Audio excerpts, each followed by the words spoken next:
Welcome back to my channel. I hope आप सभी अच्छे होंगे और आपने कल की जो वीडियो थी काउंसलिंग पे वो देखी हो, और अगर नहीं देखी है तो आप उसे देख सकते हैं। आज हम उसी वीडियो को थोड़ा आगे उस पर बात कर रहे हैं। आज हम बात करेंगे कि अगर आप काउंसलर बनते हैं या आप साइकोलॉजी चुन रहे हैं और एज अ काउंसलर अपना करियर बनाना चाहते हैं, तो क्या आपके अंदर क्वालिटीज़ होनी चाहिए, क्या कैरेक्टरिस्टिक्स होते हैं एक अच्छे काउंसलर के, वो मैं आज आपको बताती हूँ। तो स्टार्ट करते हैं। First one is self awareness.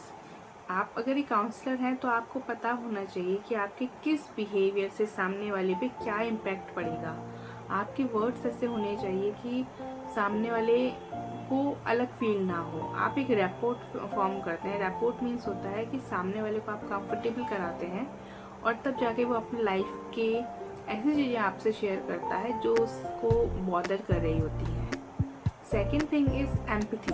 जब आप इस करियर में हैं तो आपके अंदर एम्पैथी होनी चाहिए। आप अपने आप को उस जगह रखेंगे जिस जगह क्लाइंट अभी फील कर रहा है, और तब जाके आप उस तरीके से कन्वर्सेशन को आगे बढ़ाएंगे। Third point is self motivation. Self motivation क्या होता है कि जब आप बातें कर रहे हैं, आप क्लाइंट को समझ रहे हैं, तो आपके अंदर भी सेल्फ मोटिवेशन होना चाहिए कि आप इस जॉब को क्यों कर रहे हैं, आपने ये करियर क्यों चूज़ किया है। क्योंकि अगर आप बीच में आपको मोटिवेशन हट जाएगा तो आपको क्लाइंट की बातों में इतना इंटरेस्ट भी नहीं रहेगा और इवन आप उसको सही से प्रैक्टिस नहीं कर पाएंगे अपने प्रोफेशन को। Fourth point is honesty. जब आप एक काउंसलर हैं तो आप ऑनेस्ट होकर अपना जजमेंट जो है वो क्लाइंट के सामने रख सकते हैं, अपने थॉट्स जो है वो सामने रख सकते हैं। Fifth point is self closure या सेल्फ डिस्क्लोजर बोलते हैं जिसे।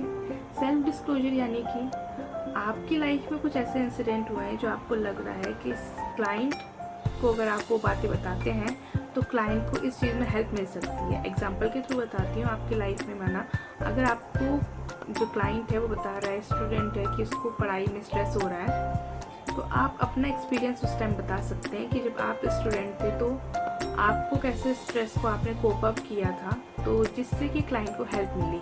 लेकिन आपको ये भी ध्यान रखना है साथ में कि इतना आप ना उस अपनी लाइफ को बताने लग जाएं कि क्लाइंट को वो चीज़ बर्डन से लगे कि मैं कब बताऊंगी अपनी चीज़ें। तो ये चीज़ का आपको ध्यान रखना है। अनदर एस्पेक्ट इज़ ऑनेस्टी भी हो गया था। रेसिस्ट नहीं होने चाहिए आप, या फिर आप ऐसे इंसान नहीं होने चाहिए जो डिस्क्रिमिनेट करे। If you are belonging to a particular place, तो आप ये नहीं होना चाहिए कि किसी दूसरे प्लेस का आपके पास क्लाइंट आ रहा है तो आप एक प्रेजुडाइज दिमाग में रखें कि यहाँ के लोग ऐसे होते हैं या वैसे होते हैं। इस तरीके से आप डिस्क्रिमिनेट नहीं कर सकते, रेसिस्ट नहीं हो सकते हैं बिल्कुल भी, क्योंकि इससे आपकी काउंसलिंग में बहुत ही ज़्यादा इम्पैक्ट पड़ेगा। आपको इक्वली ही देखना है क्लाइंट को एज अ पर्सन समझ के। आपको एम्पैथी रखनी है, सामने वाले को समझना है कि आप अगर उनकी जगह होते तो आप कैसे चीज़ें सॉल्व करते हैं। आपके अंदर एडवांस लिसनिंग स्किल होनी चाहिए जो कि बहुत इंपॉर्टेंट है, तभी आप उसमें कुछ आंसर कर पाएंगे और क्लाइंट की हेल्प कर पाएंगे।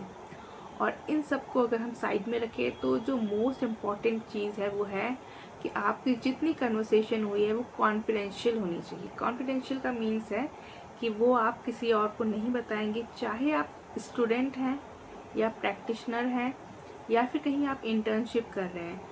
इन तीनों केसेस में अगर आपको कहीं पे भी कोई अपनी चीज़ें बताता है और या फिर आप काउंसलिंग करते हैं, तो वो चीज़ें आप सिर्फ क्लाइंट और आपके बीच में ही रहनी चाहिए, वो आगे फॉरवर्ड नहीं होनी चाहिए। ये कुछ पॉइंट्स थे जो कि काउंसलर में होने चाहिए, कैरेक्टरिस्टिक्स थी जो आपको एक अच्छा काउंसलर बनाएगी। I hope this helps you. And ऐसे ही साइकोलॉजी से रिलेटेड कंटेंट समझने के लिए आप इस चैनल को सब्सक्राइब कर सकते हैं। मिलते हैं नेक्स्ट वीडियो में, तब तक के लिए स्टे ट्यून विद मी।